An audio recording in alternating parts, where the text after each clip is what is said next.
नमस्कार विद्यार्थी मित्रांनो, शुभदा विद्यालय यूट्यूब चॅनलमध्ये पुन्हा एकदा आपल्या सर्वांचं मनापासून स्वागत.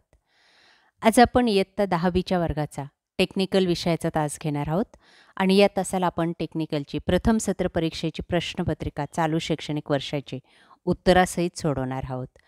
ही प्रश्नपत्रिका एकूण 50 गुणांची आहे आणि ही सोडवण्यासाठी आपल्याला 2 तासाचा वेळ हा दिला जाणार आहे. यासारखे नवनवीन व्हिडिओ पाहण्यासाठी आपल्या चॅनलला सबस्क्राईब करून बेल आयकॉनवर क्लिक करा. यानंतर बोर्डाच्या परीक्षांच्या प्रश्नपत्रिकासुद्धा आपल्याला हव्या असतील मागील 5 वर्षांच्या, त्यासुद्धा आपल्याला बोर्ड प्रश्नपत्रिका या प्लेलिस्टमध्ये सहज मिळतील. त्याची लिंक डिस्क्रिप्शन बॉक्समध्ये दिलेली आहे, ती पहा. इयत्ता 10वी इलेक्ट्रिकल टेक्नॉलॉजी प्रथम सत्र प्रश्नपत्रिका उत्तरासहित. प्रश्न पहिला, रिकाम्या जागा भरा. 5 गुणांसाठी आपल्याला 5 रिकाम्या जागा या ठिकाणी दिलेल्या आहेत. पहिलं, विद्युत इस्त्रीमध्ये विद्युत ऊर्जेचे रूपांतर उष्णता ऊर्जेत केले जाते. 3 पर्याय आहेत, त्यापैकी अचूक पर्याय आपल्याला निवडायचा आहे. दुसरं, ॲटोमॅटिक इस्त्रीमध्ये थर्मोस्टंटचा वापर तापमान नियंत्रणासाठी केला जातो. 3, हीटिंग एलिमेंट्स म्हणजेच कॉईल नायक्रॉमपासून बनवलेले असते. 4, विद्युत बेलचे कार्य विद्युत प्रवाहाच्या चुंबकीय परिणामावर चालते. 5, लॅम्पमध्ये विद्युत ऊर्जेचे रूपांतर प्रकाश ऊर्जेत केले जाते. या पद्धतीने आपण रिकाम्या जागा पूर्ण करायच्या आहेत. प्रश्न दुसरा जोड्या लावा. 1, विद्युत प्रवाह ब एम्पियर. 2, विद्युत हीटर पाणी गरम करण्यासाठी. 3, विद्युत बेल बेल पुश. 4, थर्मोस्टंट तापमान नियंत्रित करण्यासाठी. Base plate soul plate. या पद्धतीने जोड्या लावायच्या आहेत. प्रश्न दुसरा बघा, चूक की बरोबर ते लिहा 5 गुणांसाठी. 1, विद्युत इस्त्री विजेच्या उष्णताजन्य परिणामावर कार्य करते. बरोबर. 2, विद्युत गिझरचे इतर कंटेनर तांबे कॉपर या धातूपासून बनवलेले असते. बरोबर. 3, विद्युत बेलचे कार्य विद्युत प्रवाहाच्या चुंबकीय परिणामावर चालते. बरोबर. 4, ट्रान्सफॉर्मरमध्ये 2 वायडिंग असतात. बरोबर. 5, विद्युत लॅम्पमधील फिलेमेंट नायक्रोम या धातूचे असते. चूक. त्यानंतर ब भाग, एका वाक्यात उत्तरे लिहा 10 गुणांसाठी. 1, विद्युत इस्त्रीचे प्रकार सांगा. ॲटोमॅटिक इस्त्री आणि नॉन ॲटोमॅटिक इस्त्री. दुसरं, विद्युत गिझरमध्ये थर्मल इन्सुलेशन म्हणून कशाचा वापर करतात? ग्लास वूलचा वापर करतात. 3, फ्ल्युरोसंट ट्यूब कोणत्या तत्वावर कार्य करते? आयोनायझेशन या तत्वावरती कार्य करते.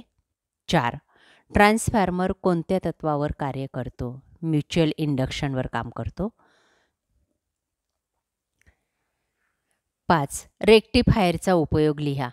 AC सप्लायचे DC सप्लायमध्ये रूपांतर करणे. त्यानंतर तिसरा प्रश्न, खालील प्रश्नांची उत्तरे लिहा, कोणतेही 3.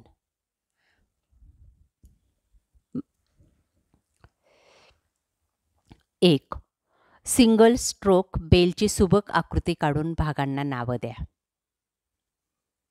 आपण ही आकृती पाहिलेली आहे, ती काढायची आणि तिच्या भागांना नावं द्यायची आहेत. दुसरं, विद्युत इस्त्रीच्या भागांची नावे सांगून उपयोग लिहा.